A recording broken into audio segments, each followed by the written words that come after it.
Upaya penanganan pandemi COVID-19 masih akan menjadi prioritas Kodim 0418 Palembang yang baru saja berganti pimpinan. Selama ini upaya tersebut antara lain dengan pengerahan personil TNI untuk memastikan pelaksanaan penegakan disiplin protokol kesehatan di tempat umum, khususnya pasar tradisional. Pelaksanaannya juga tetap bersinergi dengan Pemkot Palembang maupun Polresta Palembang sebagai bagian dari gugus tugas penanganan COVID-19.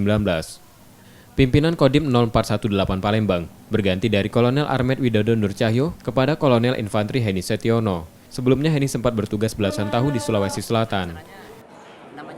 Pada dasarnya, saya selaku pejabat baru akan meneruskan program-program yang telah ada dari pejabat lama, yaitu dalam waktu dekat, diantaranya masalah KBLA, termasuk juga program terkait dengan COVID yang sementara masih berlangsung. Jadi intinya prioritas utama itu dulu di samping program-program yang telah ditetapkan oleh Angkatan Darat.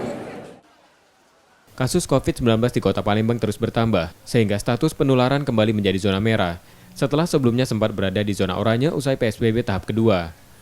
Rizky Nurmizan, Kompas TV, Palembang.